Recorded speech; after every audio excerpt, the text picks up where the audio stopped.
Hello, welcome to the Draft Talk podcast. We're back talking all things NFL draft.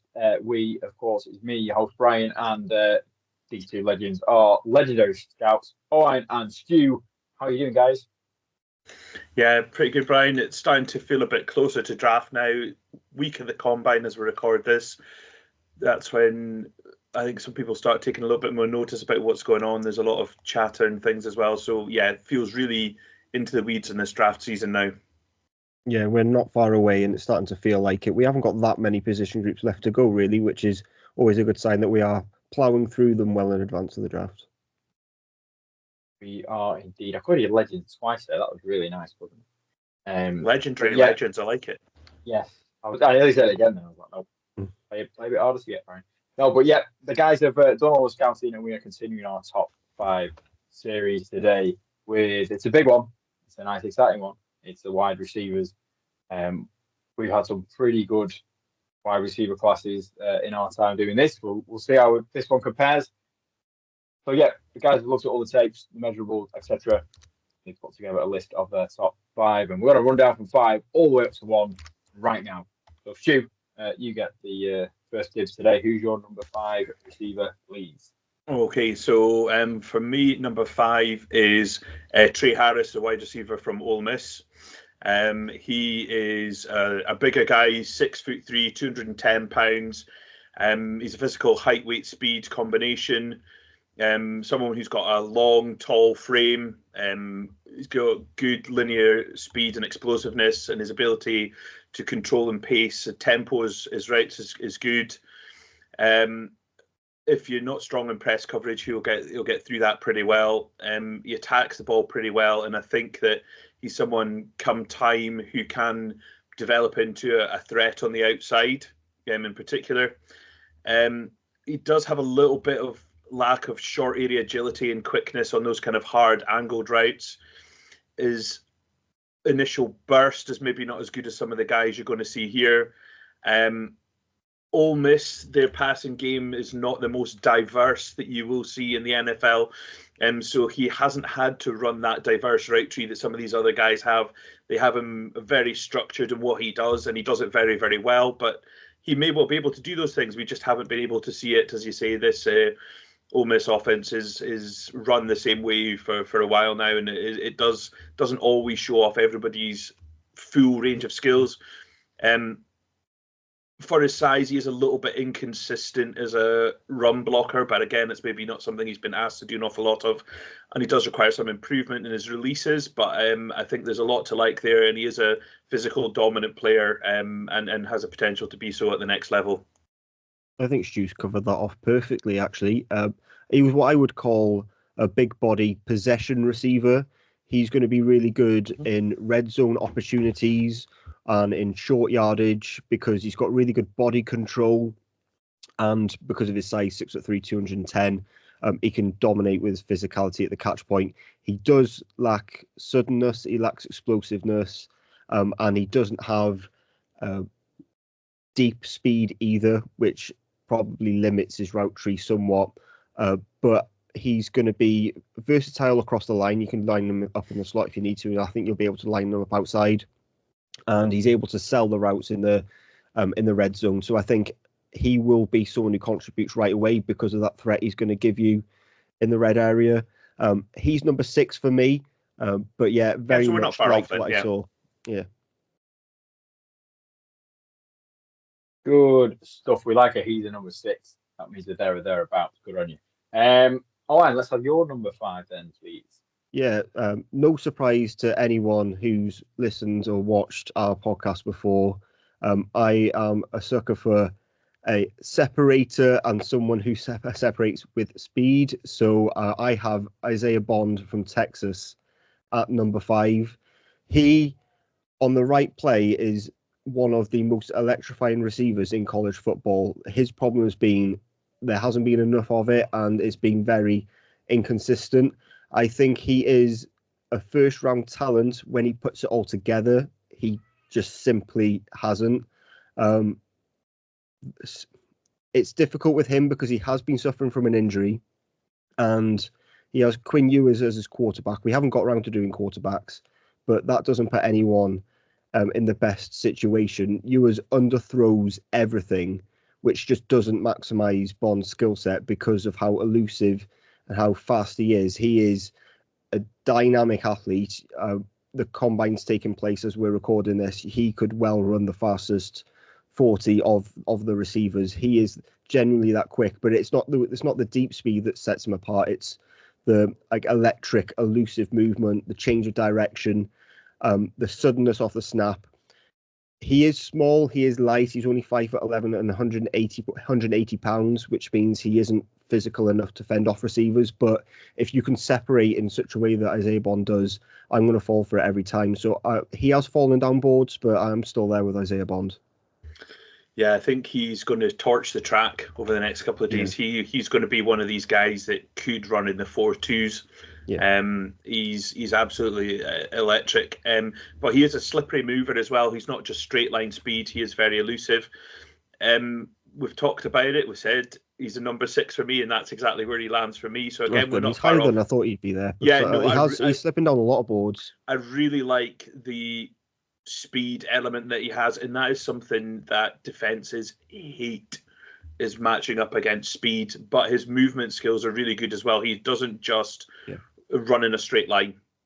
Some of the other guys, because if he was going to be just running in a straight line, you're going to have to be getting the ball over the top of defenders, because he's not going to win at the catch point because he's not the biggest and the most physical. But if you can get him on the move and the ball in his hands, he just hasn't been consistent enough for me.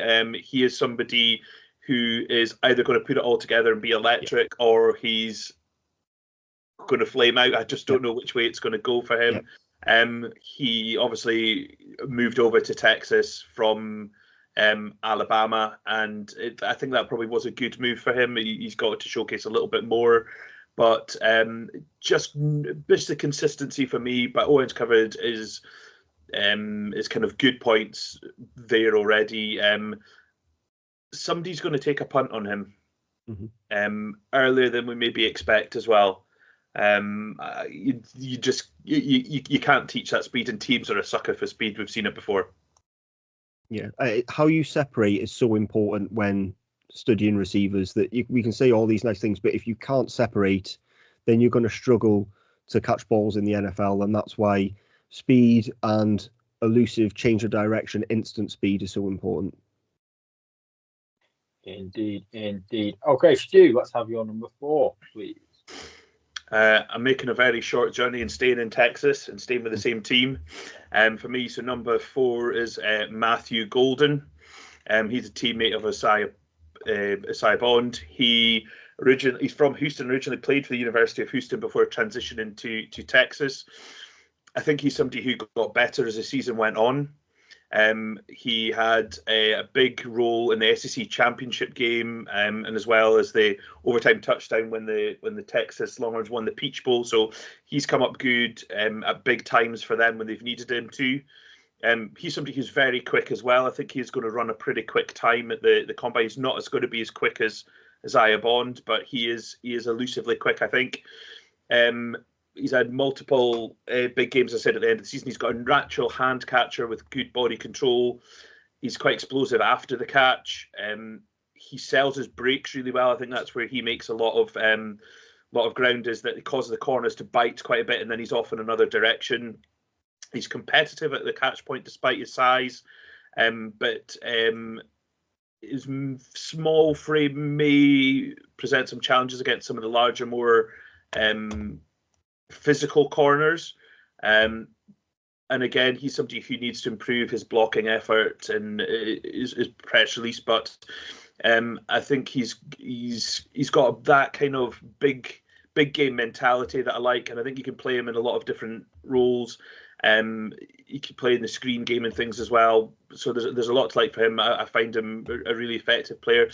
I think he is one who will be polarize opinions a little bit. Some people will love Matthew Golden. Some people will see him as, I'm not really sure what his calling card is, but I think he's just an all-round good receiver for me. Yeah, I have him at number 4 as well.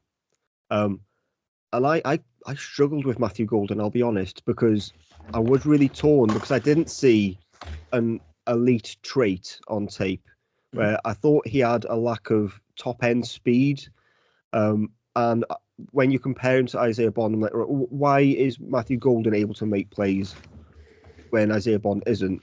And I found that Ewers underthrows everything, and Matthew Golden's the only one who can actually turn around and actually get it, which isn't necessarily bad because it shows how instinctual and how he can anticipate within his route. So I think it's his route running that really sets him apart here, because that's how he separates. He sells fakes.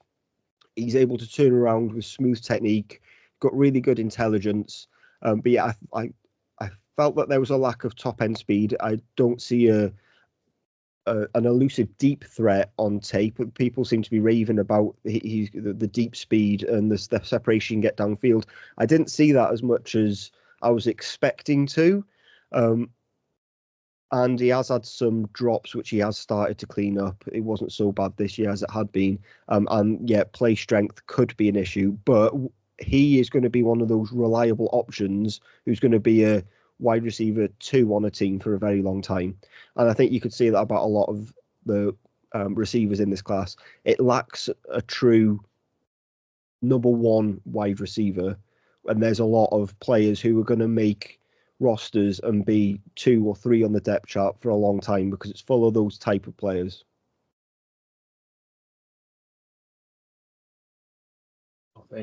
Nothing wrong with that. Okay, 4s and 5s done. Let's do the next one, which is number 3. Kick us off. Who's your number 3, please? So at number 3, I've gone with Emeka Egbuka from Ohio State. And I really like Emeka Egbuka. I was very, very close to having him at number 2.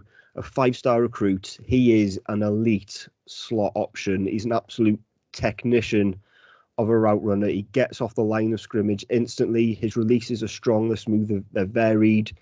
Extremely, extremely productive over his whole career at Ohio State. And he's a player who's going to enter the NFL with an extremely high floor. He's going to be extremely productive straight away. So he is a really good slot option, but I think you'll be able to play him outside if you want to because he's able to go through the D's. He doesn't have immense sudden speed, but he carries it through the routes and carries it deep really well through all phases of the game, and he can really put his foot on the throttle and go long when necessary. But it's his refined route running and his advanced intelligence and skill set that I think puts him at number 3 here above the others, because his ball tracking's excellent. He can break tackles. He's got really good change of direction and short area quickness, really good awareness as well. There isn't a lot not to like with Emeka Egbuka. He maybe isn't one of the best athletes in this class and not one of the best athletes we've ever seen, but I don't care. I'd be drafting Emeka Egbuka because he is route running, offers him an extremely high floor. Yeah, you said you were really close to putting it at number 2. I was even closer because I did. I had Emeka Egbuka as my number 2 receiver. I'd add into what you said, Owen. I think that he has really good natural hand catch. You know, he catches the ball out from his frame. He's not a body catcher of the ball. He tracks really well. He's really sharp at the top of his routes as well. That's where he makes a difference. I think his technical route running acumen is amongst the best of the guys in this draft. He's really good at finding those soft spots in zone coverage as well. He's tough. He'll work in the run game. He's willing to work through traffic on that slot side as well. Again, he's quite a kind of dense frame, and I think he could use it a bit more aggressively when he needs to. And sustaining those blocks in the running game is maybe something, again, that he could polish up. But yeah, I really like him. Emeka Egbuka, I really liked him last year. I thought he might come out, but that injury, I think, did for him. He wanted to go back for that other year because he was coming off an injury and he didn't have the most game time in 2023. But and he probably would have been overshadowed by his teammate coming out. So I think this is a good year for him to come out as well. So yeah, he's my number 2. I think what's good there is that I compared the notes that I had from last year's draft that I had on him, and they're almost identical. So it shows that he's been able to stay consistent year on year. I think he could be a return option if needed. He just seems to be mentally one step ahead on the field, that he knows the angles that defenders are going to take, and he's able to make a miss to exploit space. Someone's going to get a really good player in Emeka Egbuka later than he should probably go. He's going to be an absolute nightmare on a team that has a true 1. when they're focusing on the exactly. one, you're just going to feed him Egbuka all day because he'll be the one who'll find that space. He'll be an absolute menace. There we go. High praise indeed. Okay, Stu, let's have your number 3 then, please. Yeah, so my number 3 is Luther Burden from Missouri. He is 5'11", 205 pound wide receiver. He is an electric weapon when he's got the ball in his hands. I think that he's a reliable catcher and he shows good physicality and contact balance. He's particularly good at breaking those angles when he's out in open space. He's slippery at the catch point. He's got a real aggressive demeanour about him as well. He's got really good deep ball tracking when he's able to use that speed on the deep balls as well. And he's a very capable kick returner. He probably hasn't got as refined a route tree as some of the other guys, but again, I think that's the way he's used. We sometimes do see that. Sometimes has a bit of a focus drops. I've seen him have a few of those. Again, the refinement in the release, again, for me, sometimes he can get a little bit jammed up by some of those more aggressive press corners. And he hasn't played a lot on the perimeter. He's played a lot of slot, and I think that's probably where he's going to live, at least initially, at the NFL. But again, he is someone who is going to be a really good passing option for somebody. Get him in the ball in his hands and get him in open space, and I think that's where you get the best out of Luther Burden. I just wanted to see maybe a bit more diversity to his game for me before I was. Yeah, again, it was a close call between 2 and 3, I think. But I really like Burden as well. Yeah, he is going to be a mismatch option on almost every play. If you can get him with an offensive coordinator who's creative, Luther Burden is just going to eat it. 1,212 yards, 9 touchdowns in 2023, dropped off to 676 yards and 8 touchdowns in 2024. Just dynamic playmaker who is absolutely electric with the ball in hands. You talk about yards after catch and run after catch. It just eats up space. He is a quick, electric mover. You blink for a second and he's completely on the other end of the field. He's super quick, really elusive within his route as well, so he can sell that really nicely. He is versatile. He's very a slot heavy option, but he can line up outside if you want him to. He is just going to generate highlight reel plays after highlight reel plays in the NFL, and I think if you can get him with a creative play caller, he's going to be absolutely unbelievable, and I have him as my wide receiver 1. I thought you might. I know you like Luther Burden, so. Which leaves us with your wide receiver 1, Steve. Who may that be? Yeah, so for me, that is Tetairoa McMillan from Arizona. He is 6'4", 6'5", depending on where you want to get the measurements from. He's around about that 210-pound mark.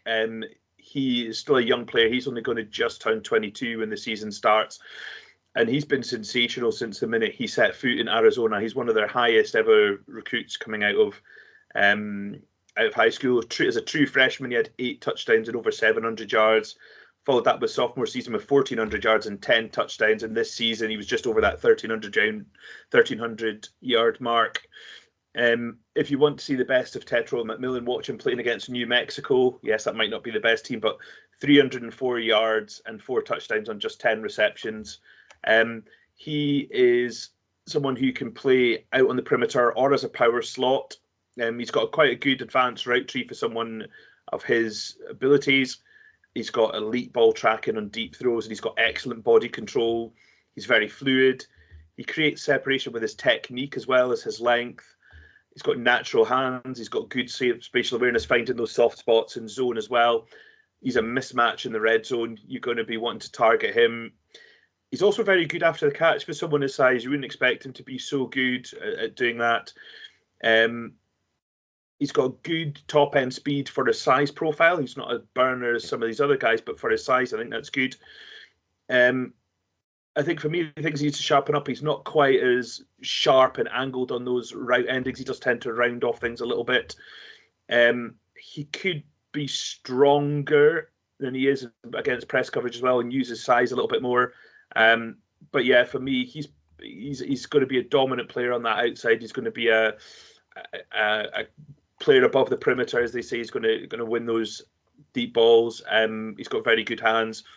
I like him a lot, and he's going to be a quarterback's best friend. Yeah, that's exactly it. If he can land with a quarterback who, I keep going back to the Panthers, as someone who they just need someone who has corrective ability, who the quarterback can chuck it up and they have confidence that their receiver is going to come down with it. And that's what Tetairoa McMillan brings. I think he has underrated athleticism than he's maybe been given credit for, and he's got all-encompassing catch radius, like pterodactyl-like wingspan, very fluid mover. I think he is going to be one of those possession type receivers. And what I wanted to see more from McMillan is show me something else when it comes to separating. That wasn't necessarily just physicality, because I felt like even though his athleticism's underrated, he wasn't his bursts and his change of direction didn't necessarily have the angles that I would have liked. And while his catch radius is really strong and his body control is really strong, he's almost always got a corner or a defender in his face at the catch point. So it's just a preference. I just wanted to see something else from him other than the big frame catching. But if you have it, then why not just absolutely take it to the house? He's going to be one of those traditional NFL type of receivers that isn't going to offer you a lot of elusive movement. You're not going to. There's nowhere to hide when you're 6'5" and 212 pounds. But his fluid movement is better than I think some people are giving him credit for. So I like him. I have him at number 2, and I think it's quite close between the top 3, actually.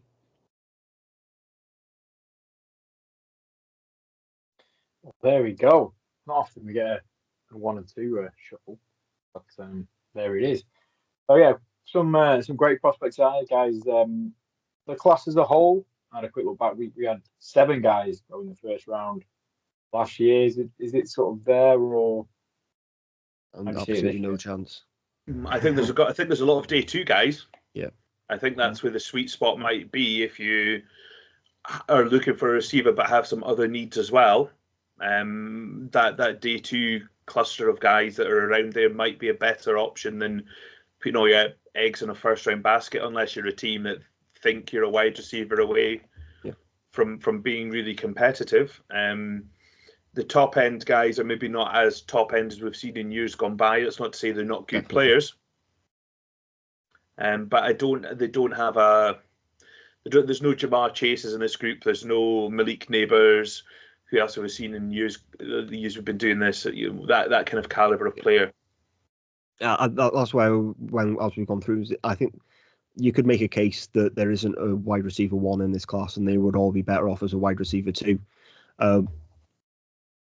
And that's, you need more than 1 receiver to win games in the NFL. You need to be almost 4 or 5 deep. So it's not necessarily a knock on these guys. It's just that their skill sets are more inclined to that way. There are players that I would be surprised if we got to above 4 receivers.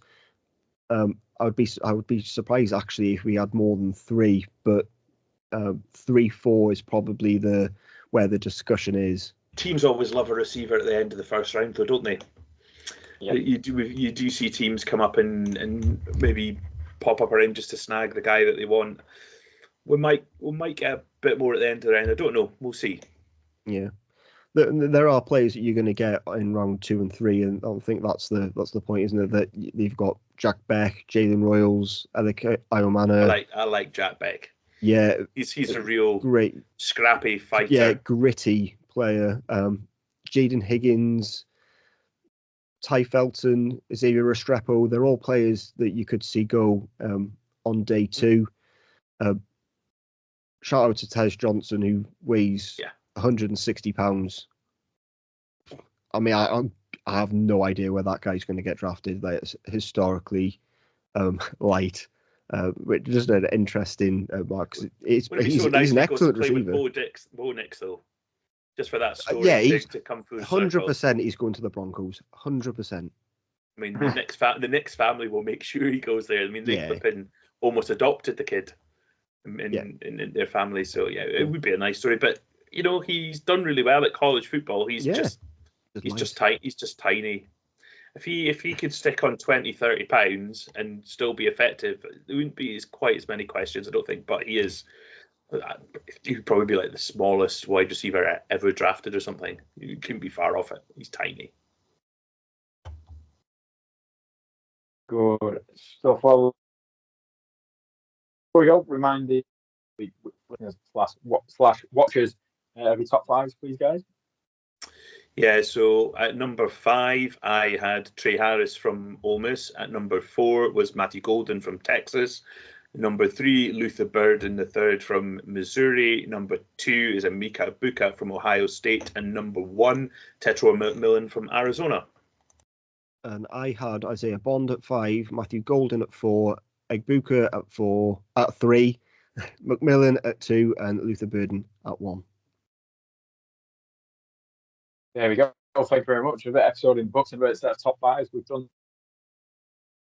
offensive and defensive before, and of course we'll have more coming up for you very, very soon. So keep an eye. In the meantime, take care of yourselves, and thank you very much for listening.